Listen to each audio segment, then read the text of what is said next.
Sí. Por ejemplo, un momentito que esto lo he tocado. Supongo que estará bien, pero es que hemos tocado esto.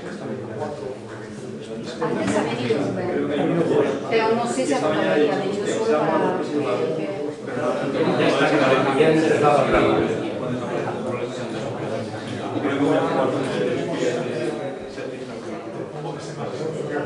Está mirando también, que parece que han tocado algo del audio. Está en el...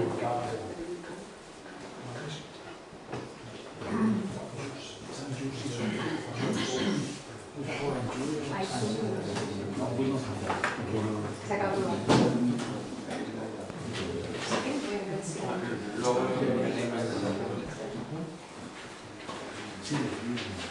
Hello. Today our speaker is Daniel Cavalcanti. Daniel studied in Brazil at Minas Gerais. And then he did his PhD at ICFO with Tony Nassim, and he obtained a PhD in 2008. And he was then, thank you. He was then postdoc in Singapore with Valerio Scarani, and he obtained the harmonica. He was awarded of the Harmonica Carl Fellowship in the last call. So he's now at present. He's working at ICFO with Tony, and he's working in quantum information. And today will tell us about quantum information with untrusted device. Thank you for coming. Thank you very much. So thank you all for coming here. So it's a pleasure to be here. It's my first time here in my work, and I'm really enjoying it. So thank you, Roberto, for the invitation of giving this talk here. So I'm assuming here that not everyone is like familiar with quantum information, and more especially with quantum information, with this type of quantum information, which is sometimes called device-independent quantum information. So the idea of this talk is to give a general overview of these ideas, right? So how to perform how to do information processing with using quantum mechanics, but in a scenario where we do not trust the devices we are using. So this is more or less how the history went, right? So first of all, we all use devices which to process information, store, to communicate, which are classical. But more recently, there is this whole advent of quantum information theory and like applications of quantum information, in which the idea is to use systems which are quantum, right? To use the quantum properties of the systems in order to process information, right? And so more recently, then people have been changing the way they do this kind of information processing to this idea of device-independent quantum information, okay? And this is what I'm going to talk about.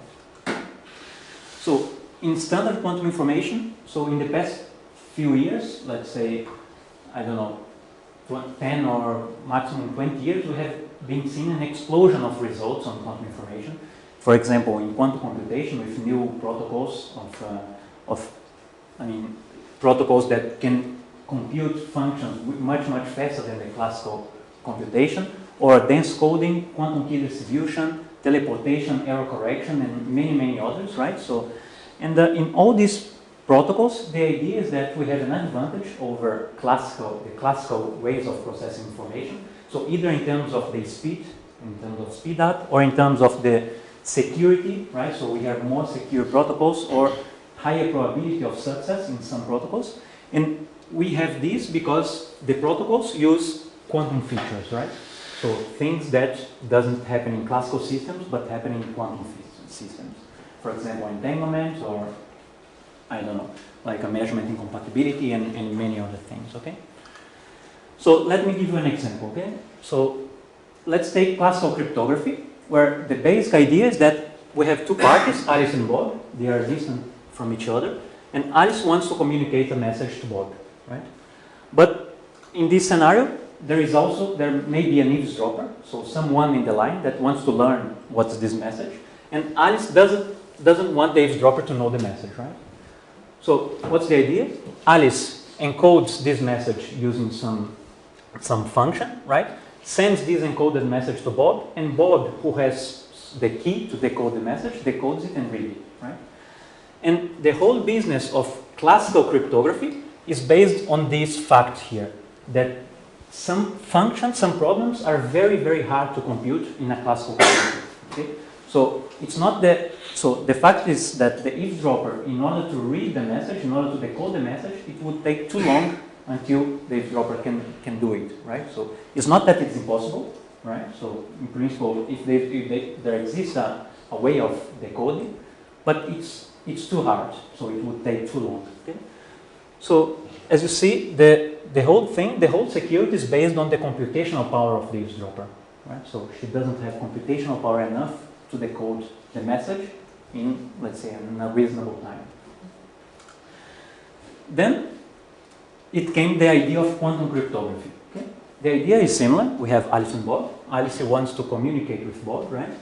And now, instead of having a classical message, so what Alice does is to encode the message in some property of a quantum particle. Let's say the polarization of a photon. Okay? And then Alice sends the photon to Bob, and Bob will receive the photon, apply a measurement, and read this information, right? But again, there is an eavesdropper in the line who wants to read this message. Okay? But now you see that in order to read the message encoded in this particle, the eavesdropper has to apply a measurement to the particle, right, in order to acquire some information. But what happens in quantum mechanics is that there is no way of acquiring information of a physical system without disturbing it in any sense.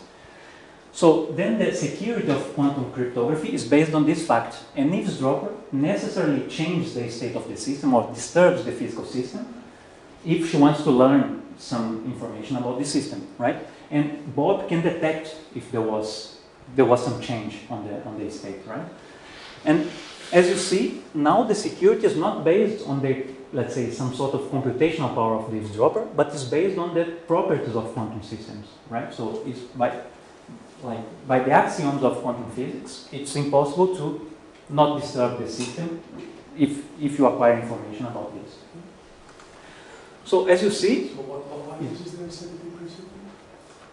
so for example, if you make a measurement in a given observable and you acquire information, let's say you make a measurement of polarization in a given direction, you necessarily have some disturbance on the orthogonal measurement, right?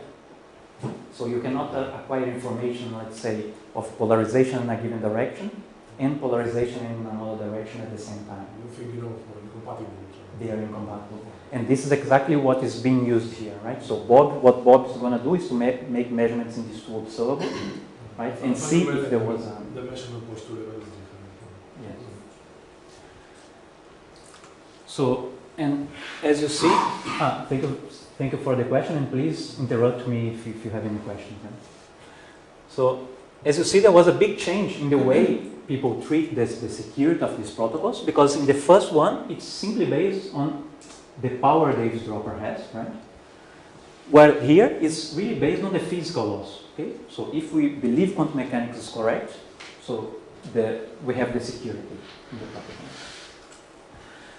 So in the past years, so these quantum technologies has become really available, and actually in the commercial level. Okay, nowadays there are like several companies actually selling this type of devices, doing some of these protocols. But so on the one hand, so you see that the technology is advancing very fast, but on the other hand, we also have people trying to break this kind of technologies. Okay? So these are so this is an important paper a few years ago, like hacking these quantum cryptographic protocols. Okay? But as I told you, so the security of these protocols are based on the laws of quantum physics. And I'm now telling you that these people are breaking the security of these protocols, right? So a natural question is, how come? Are they breaking the rules of quantum mechanics? So this would be fantastic, but this is not the case, right? So now then it comes the first problem of these standard protocols, okay, in quantum information. So in any protocol, so there is the theory, right, behind the protocol. So the theory tells what you have to do in order to achieve security, for example, okay, or some speed up. So for example, the theory tells you, okay, prepare quantum states in a given Hilbert space dimension, let's say states of qubits, make some measurements, let's say incompatible observables, like let's say sigma observables, right? But then the experimentalists, when they are going to implement this is not what they have in the lab, right? So what they do is to prepare states using, let's say, lasers or attenuated laser sources if they want to work on the single particle regime.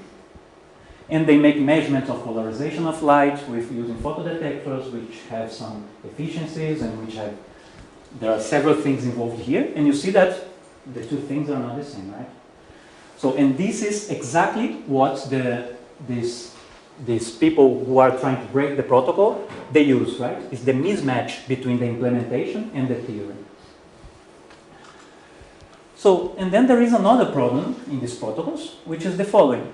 So, when we implement these protocols, we are using lasers, we are using detectors, we are using fibers, we are using many things, and we are buying this equipment from the vendors, from some companies, right? And somehow we don't want to be there opening all these devices and trying to understand exactly how they work, right? So if we want to work on the commercial level, we simply want to buy these devices, right, from a company, and we want the device to do what the company is telling us that device is doing, right? So on cryptography or whatever. So then we can make this question, can we really trust the devices we are using? Okay? So, and especially with all these problems of spying of the American government and so on, so can we really trust the devices we buy from these people, right? So I think this is, so these two are the main problems nowadays we face, and then it comes this idea of quantum information with untrusted devices, right? So the idea is to overcome exactly these problems, is to process information in a way that avoids the mismatch between the theory and the actual implementation, and also avoid trust in the devices we are using. This is also a problem with classical systems, the trust. It's not something specific of the quantum implementation. Yes. Is it? Yes. So this is, okay, then this is the outline of the remaining of my talk. So my idea here is first to show you so how to treat these protocols in such a way that we do not make any assumption on the devices we are using. And then I want to give you two examples, okay? So the first one is how to certify that we have entanglement in the system. So for those who work on quantum information, entanglement is one of the main resources in these protocols. So we certainly need to certify that we have entanglement. The second one will be more applied, which is how to certify that we have random data, right? So let's say we want to build a random number generator. So we want to certify that we have random data and that this data is private. Only one person has this data, okay? And finally, I'm going to go a step back and also discuss some ideas on device-independent, semi-device-independent quantum information, which refers to the case where we do not fully trust all the devices, but we have some partial knowledge, right? On these devices. Okay, let me start with this idea on how to move from states to correlations. So the idea is the following. So in the standard protocols, as I told you, we have a quantum state, let's say, shared between Alice and Bob, and they apply measurements on these physical systems with this state, okay? So the idea of device-independent quantum information is to replace this scenario by this scenario here, okay? Where now Alice and Bob, they share physical system, but they do not know the state of this system. Moreover, they have measurement devices that they have no idea what these devices are doing. Okay? So the question is, what can they do with this, right? So one thing they still know how to do is, let's say, these devices, they have some buttons which correspond to the measurement choices, right? So they can choose which measurements they want to perform. But measurements here for me is just given by this classical label X, okay? And the same for Bob Y. And every time they choose to apply some measurements, they receive an outcome, okay? Classical outcome. So, and then the idea is that Alice and Bob, they repeat this experiment many times, okay? At each round of the experiment, they choose some measurements, and for each time they choose the measurements, they receive an outcome. And with this, they can estimate these probability distributions, right? So this is the probability distribution that Alice receives outcome A and Bob receives outcomes B, given that they chose measurements X and Y. So, and you see that for different measurement choices, this gives me a probability distribution. So this object here, we think this as a set of probability distribution. And then, this is the key point here. The idea is to base the success of any protocol here only based on the knowledge of this probability distribution. Okay, let me show you how the physical constraints on the systems impose constraints on, the physical properties of the systems impose some constraints on this probability distribution. Okay? Let's take, for example, this property here of no signaling, which it has to do with special relativity. You can simply think this as, let's say, take this probability distribution and sum on the outcome of A, on the outcomes of Alice. So what this gives to us is the marginal probability distribution, right? So it turns out that if you do this, but in a case where Alice shows a different outcome, this gives exactly the same marginal probability distribution, right? But so as you see, this imposes a constraint on the probability distributions that we have, right? So the probability distributions that we see, so in our everyday lives, we have this case, no signaling, right? So it's only telling us that by choosing different inputs, Alice cannot change the marginal probability distribution of both, right? Which is pretty natural. But it turns out that the probability distributions that satisfy this constraint, they are not all possible probability distributions, right? So if you think this as the set of probability distributions, this constraint tells us that we have only a section of this set of probability distributions. Okay? Sorry, I don't understand the meaning of the measurement of Alice. I understand that Bob needs to do a measurement to receive the message, but Alice should encode the message, should codify it. I suppose you are not talking X is not the encoding, No. because if it is encoding, then the measurement will depend on that. So I don't understand what is the further measurement of Alice. Okay, now I'm not talking about cryptography. Now I'm simply giving you the, let's say, the most general scenario, which is Alice and Bob, they will share systems and apply measurements to the systems, right? So this is the scenario, the device, so the scenario in this device-independent way of doing things. And then using this, we need to find protocols for cryptography, for different protocols, only based on this, right? The protocols will have to change, right? So before, the protocols were based on sending this qubit and to apply measurements, so these sequential things, while here the protocols will have to change, because now we have to base the security only on this object. And the related question is that in principle, the things can depend on the order of X, Y. Should Okay, that's a good question. Here I'm also assuming that, let's say, there is no communication from Alice and Bob here.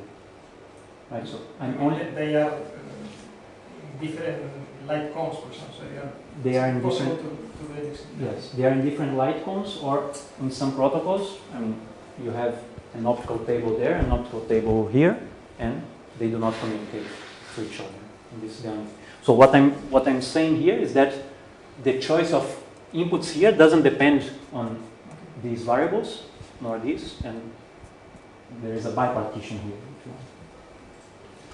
And this is exactly why this happens, right? So because since there is no communication between the two, the choice of X cannot influence the marginal probability distributions of both, right?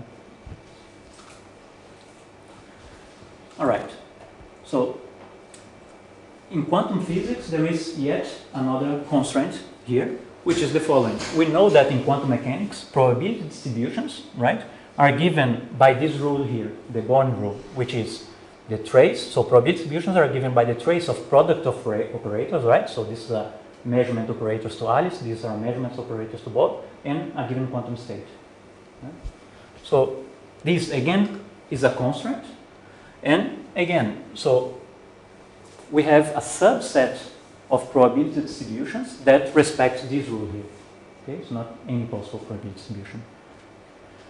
So, moreover, I put this set inside this rule set because these probability distributions here, they satisfy the no signaling principle I just showed, but there exists no signaling probability distributions which do not satisfy this rule. Okay, it's actually a subset here.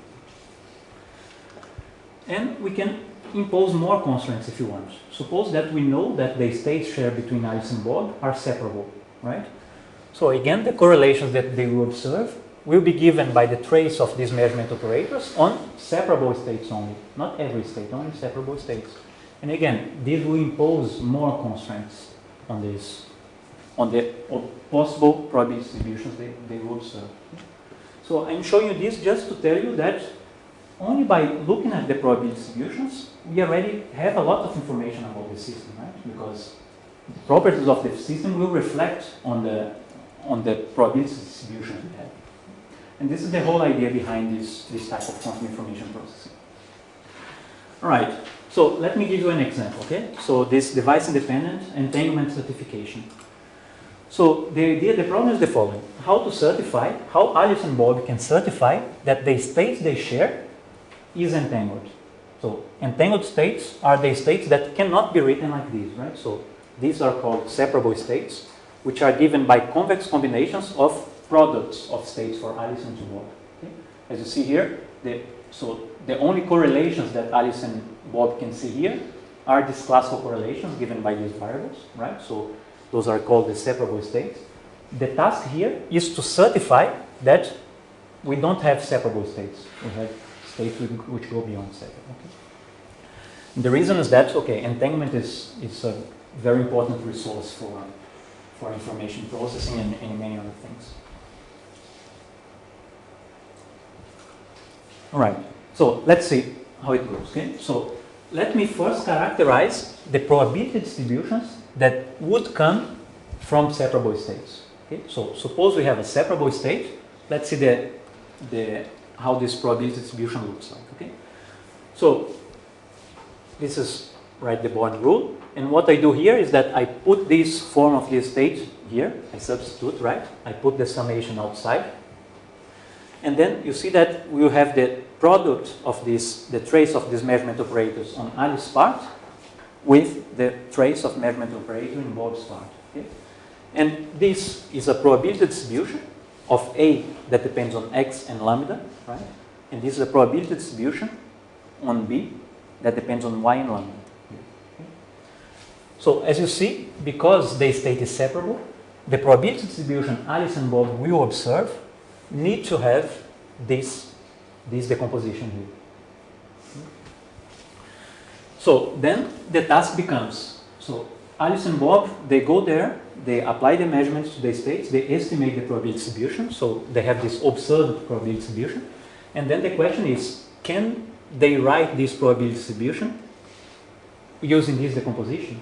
In other words, can they find this piece of lambdas and these probability distributions here such that they take this convex combination here and they recover the observed probability distribution that they are seeing. Okay.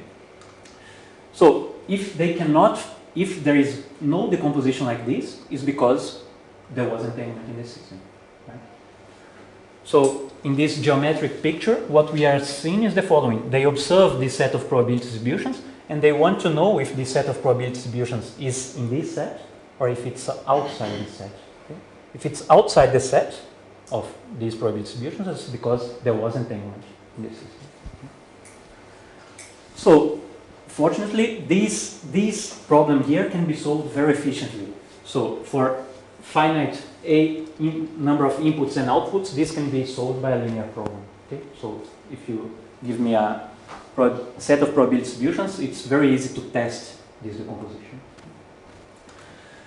And so this has a lot to do with this business of Barry inequalities, right? So I don't know some of you must have heard about this.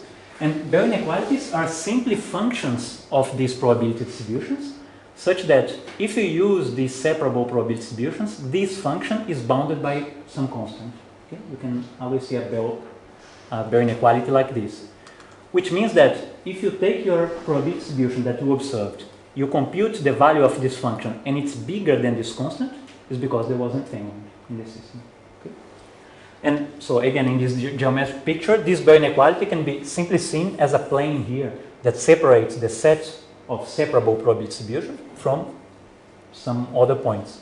And what this is telling us is that this point is on the right-hand side of this plane, so it's not inside the separable set. So let me give you a more specific example of a Bell inequality like this. So let me consider the simplest case, okay, that Alice has only two choices of measurements. I'm going to label by 0 and 1. Bob has also only two choices, and for each choice of measurement, they can receive only two possible outcomes that I'm going to label by 0 and 1. So one of these functions, which is called the CHSH function, because of the, so it comes from the CHSH inequality. So it's this function here. So I'm not going to explain in details, but so this is simply a linear function of the probability distribution, right? So this is simply the probability that the outcome of Alice plus the outcome of Bob is equal to the input of Alice times the input of Bob. And it's possible to show that this function is bounded by 3/4 if the probability distribution is separable. The set of probability distribution is the separable probability distribution, right? This is modulo 2? This is modulo 2. So it turns out that if you go to the lab, prepare this entangled state here, okay, and apply these measurements, or these are Pauli operators, like sigma x, sigma z, and this combination of x and z, you find the probability distribution that achieves this value for the function, okay, which is 0.85, which is bigger than 3 over 4. Okay? So with this implementation here, you can certify that you have entanglement only by looking at the probability distribution. So those are like 3 very important papers that appeared last year. Like so those were the first, let's say, like verification of this Bell inequality violation in a really what people call a loophole-free way, okay? Let's say without much doubt that there was entanglement there. So these papers like received a lot of attention in the media, even popular media like New York Times. And so. Right. Is it more or less clear?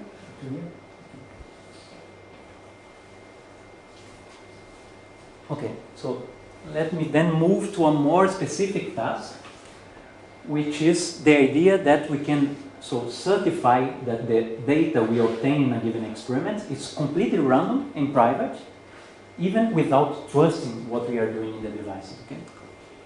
So this is the problem: how to certify that the data is random and private. Okay? So again, I will start with this scenario with Alice and Bob applying measurements and obtaining outcomes. And the idea here is that, okay, Alice, she obtains these outcomes A, and she would like to know if these outcomes, they are really random, right? So she's receiving zeros and ones at each round. So she would like to know if it's random. And more than that, if this data here is private, so only she knows about the data, okay? Actually, these two things, if you think a little bit, they are more or less the same, right? So, okay. So randomness and privacy, they are very connected to each other. So, again, so what's the idea here? Here is to consider that, okay, there exists someone else, let's say an eavesdropper or some other person, who would like to know what the data, again, okay?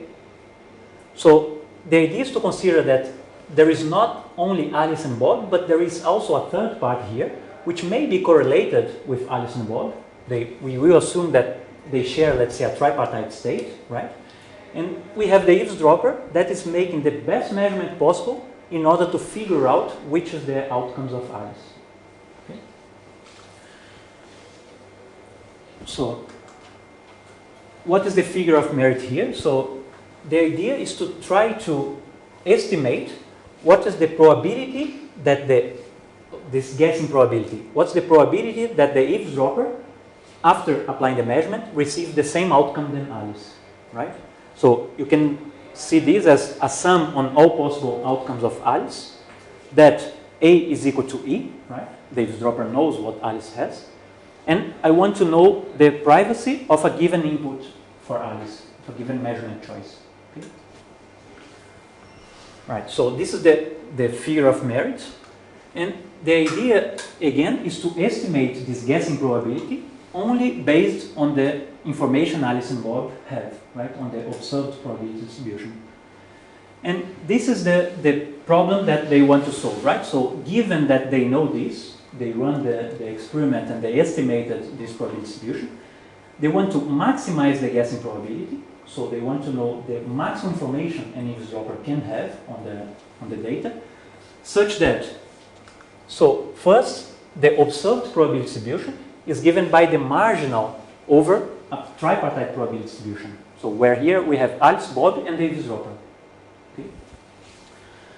So second, they are assuming that they share a quantum state with the eavesdropper, right? So then this tripartite probability distribution cannot be any probability distribution. It has to be a probability distribution that is given by the rules of quantum physics, right? So, and if you remember, so those probability distributions are not any probability distributions, but only those that are inside the set. Okay? So now you see where these constraints of being quantum enters in this. The measurement of the eavesdropper is assumed to be the same of Alice, or it No. pushes the... No. You don't assume anything about it. Actually, in this code here, we are basically optimizing over all measurements of the eavesdropper. We want to, you can think this as, so if the eavesdropper prepares the best state and applies the best measurement here, what is the information that she will get about A? Right? So this is a worst case scenario. I imagine a randomness, a random producing machine would be a one-party machine. Why should we have a both? Yes, okay. So if you trust the devices, so if you know that, let's say, the simplest example is a single photon going on the beam splitter, right? Let's say, so you have a single photon going on the beam splitter, so 50% the photon goes this way, 50% this way. You call this 0 and 1, and then you have a perfect random number generator, right? But with this, you know that you have a single photon and you have a beam splitter. But if I give you a black box, right, and ask you to press buttons and you see some numbers 0 and 1, how can you guarantee that it's random? Right? Maybe I put the data inside your box and I have a perfect copy of the data, and the data is random for you, but it's perfectly deterministic for me. But this is one box. This is one box. This is Alice box. Exactly. Why do you need the both box? Because now, the way of certifying that Alice has randomness is because she shares correlations with Bob. So it's a particular protocol for producing random. Exactly, in this device independent scenario. So what happens is that there is no way for an eavesdropper, let's say, to prepare states and measurements such that Alice and Bob sees these correlations, and the eavesdropper has perfect knowledge on the outcomes of Alice, right? All right, so, and here, okay, here you see where these constraints enter.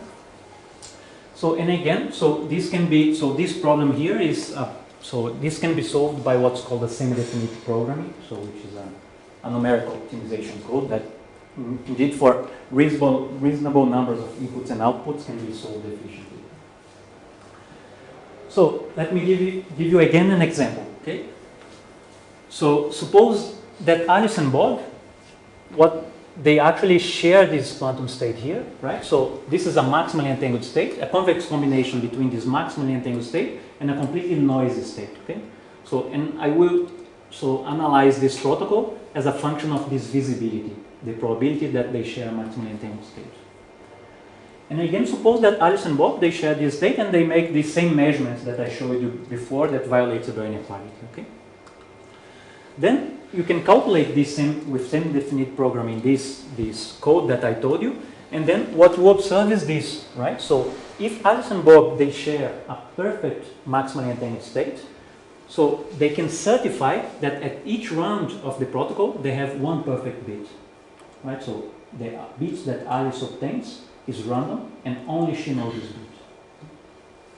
While if you decrease this visibility, right, so you start adding this noise here, and you see that there is some robustness on the protocol, right? So the amount of random bits they can guarantee decreases until they reach this critical visibility here, which is, so when they have these visibilities around 70%, they cannot guarantee any randomness. There could be an eavesdropper that knows exactly the outcomes of Alice. So this was actually implemented a few years ago, and in the implementation we have like two ion traps in which they apply this. So they create the entanglement between the ions in these traps, and they perform these, and they can observe this randomness. So I just showed you two examples. But nowadays there are plenty of protocols that people have seen that can be put in this device-independent scenario. But there is still this question: which types of which protocols could be certified in this device-independent way? Okay? So let me give you some examples. So maybe I think that this was the first one to motivate. So I also presented only. So I started with the quantum key distribution because this was historically the main the main protocol that motivates all of this. So you can indeed do quantum key distribution using device-independent ideas. So it's not the same as I showed you before, but there exist protocols. Another idea is that you can actually certify exactly what is the state you have and what are the measurements you are performing in some cases, right?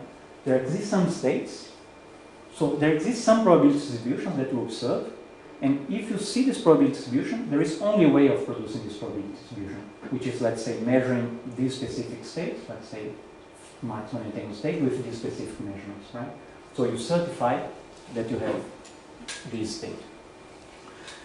So you can also certify other types of entanglement, let's say genuine multipartite entanglement. There are some protocols where you can certify that you have some sort of entanglement and not other types of entanglement. So you can also say things about the measurements you are doing. For example, it's possible to certify that the measurements you are applying are entangling, let's say. So this is the main motivation behind this was the idea of teleportation, right? Because in teleportation you need to apply entangled measurements. So this, for example, the Berry state measurement in order to teleport. So you can do this in a device-independent way. What else? You can also certify the dimension of the system, for example. So I didn't say anything about dimension of the systems, right? Because we have a black box. We have no idea if we have a qubit or a qubit or an infinite dimensional system inside the box. We only look at the probability distribution.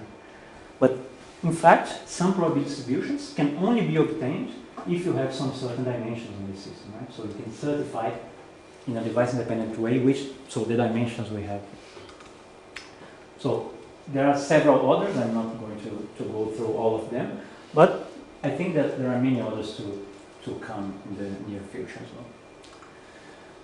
So finally, let me briefly discuss this idea, which is the following. Okay, you might think, okay, going device-independent perhaps is too much, no?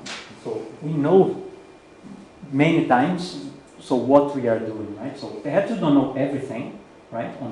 Or we cannot trust on every degree of freedom of our system, but we can trust in some degrees of freedom of what we are doing. So this then comes to this last part, which is actually what I'm mostly doing nowadays, which is try to relax some of these ideas of these device-independent ideas and to go to a scenario where we trust some things on the protocols, but we do not trust everything. Okay, what to do with this? So I'm not going to give too much details. I will just discuss a few some scenarios where this same device-independent ideas would apply. Okay. So one possibility is that we have, let's say, two parties, and one of them is not trusted, and the other is trusted. Okay. For example, suppose you are communicating with someone who you do not trust. Okay. So is it possible to do anything with this? Okay. So this is called the steering scenario. So there is a lot of work going on this particular scenario, again with many applications, with cryptography, entanglement detection, randomness, and many others, right? So another possibility is to assume that the state that you have is of a given dimension. Let's say, suppose that we know we are measuring qubits, right? States of dimension 2. Okay?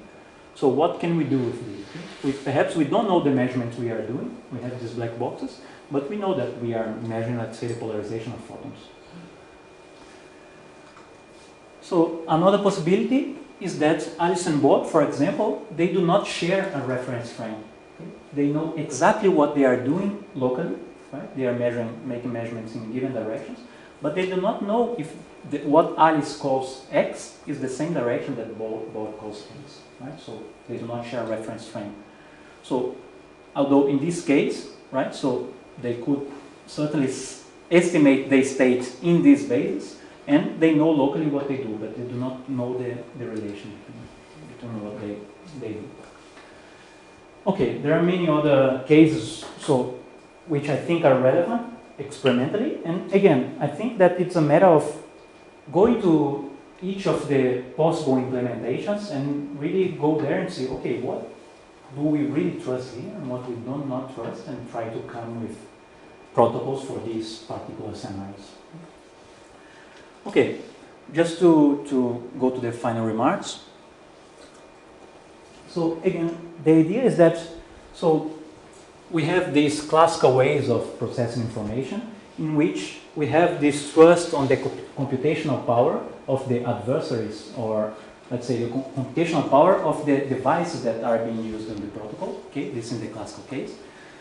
And there was a big change, so a big, let's say, philosophical change on going from classical to quantum, because here what you do is to trust on the laws of quantum mechanics, on the laws of nature itself. Okay, so this gives a lot of advantage in using, let's say, quantum information instead of classical information. But as I showed you, there are some problems in these implementations, and as Roberto said, which are also here, right? And the idea now is how to overcome these problems and go into this scenario where we do not trust the devices, or let's say we do not have full control of the device. Okay? So everything that I showed you was pretty much with this applied motivation, but actually there are many people working exactly on the same things, okay, on this idea of only based on to try to understand what can we certify, what can we say about the systems only based on the correlations that we observe on the systems. And actually we can also see this as a study on the possible limitations of quantum mechanics, right? So what quantum mechanics can give to us in terms of correlations. It's not everything, right? So there exists, let's say, other possible correlations that cannot be obtained by quantum systems. And there are people working in questions like why, right? So why can we not go beyond this? So in the future, maybe there will be another theory that will supersede quantum mechanics, right? And we would like to know if with this theory, if these new ways of measuring things, we can obtain correlations which are stronger than quantum correlations. So there are plenty of questions on the theory side. For example, it would be interesting to find more protocols, right? So again, which protocols can be made device independent or semi-independent and so on. So we certainly need more efficient tools, right? So there are certain protocols that we can certainly do device independent, but in order to analyze the success of the protocols, it's very difficult to do, right? So we need more efficient tools, like computational tools, to analyze the protocols.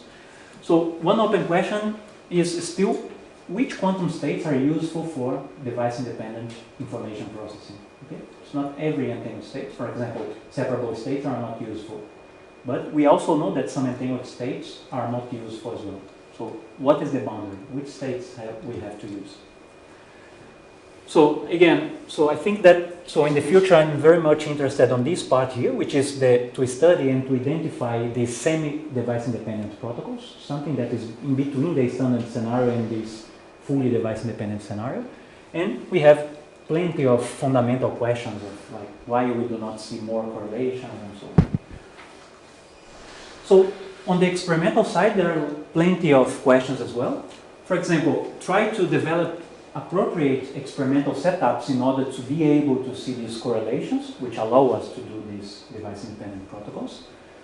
So most of the experiments have been done inside laboratories, right? So Alice and Bob, they are actually close to each other, but if we want to use this for, let's say, communication, for example, we want Alice and Bob to be far away.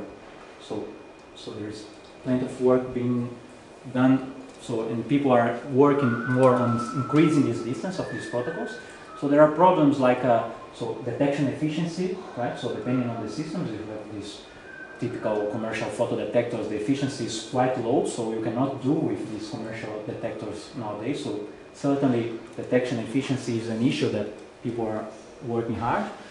So again, better rates, right? So in this experiment of random generation, so they could demonstrate randomness, but it took them 1 month to certify 40 random bits. Right? So the rate was very, very low. So this was because they were working with ions, but certainly photonic systems are, so they get much better rates, but then you have the problem with the detection efficiency. Okay? So again, we need more candidates, right? So more physical systems in which we can apply these, and we need actually implementation of protocols. Okay? I think in the future people will try more and more to really implement these protocols. With this I finish. Here you have 2 reviews that you can browse if you wish. Thank you.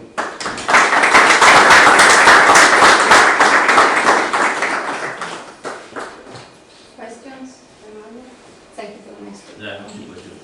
One is in order to certify some things, you first need to know the dimension, isn't it? No. No. So everything that I said was only based on the probability distribution that Alice and Bob obtained. But they have no idea if they are measuring qubits, qubits, or whatever. They only see the probability. So this figure with the random bit that you get once you have a purely entangled state is for qubits. No. It's No. general. Actually, the probability. Okay.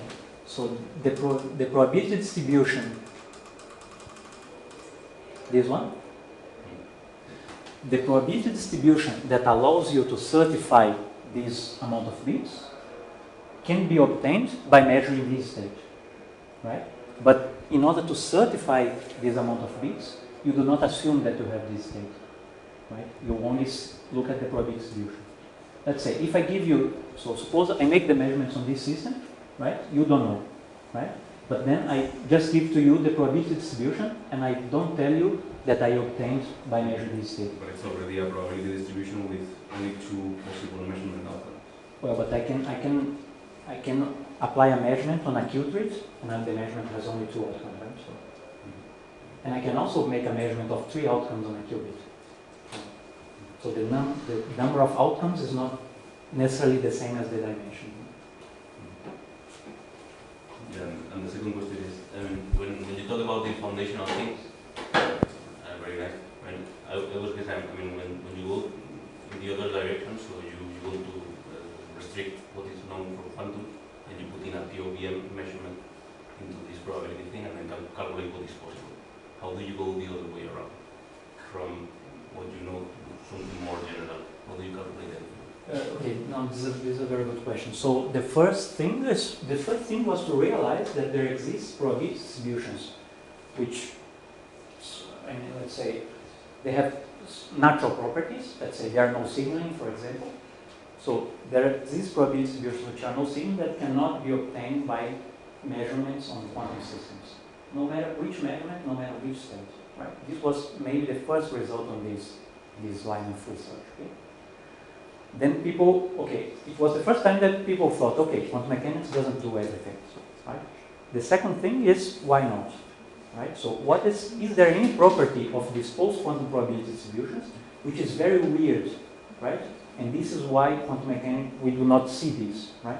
And then there are plenty of results nowadays in which you have things like, so people try to come with, so people try to come with natural ideas, so natural principles, such that you show that if you have post-quantum probability distributions, you would violate this principle, right? So I don't know if you have heard about, one is information causality, right?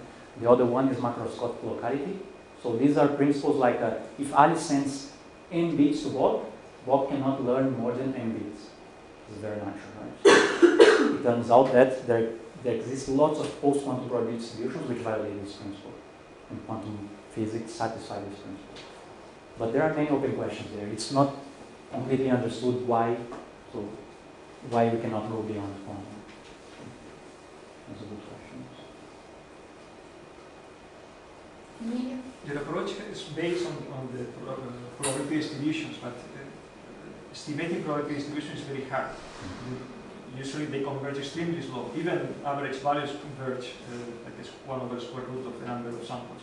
So is this a kind of error? Probably this is one of the loopholes that people refer to.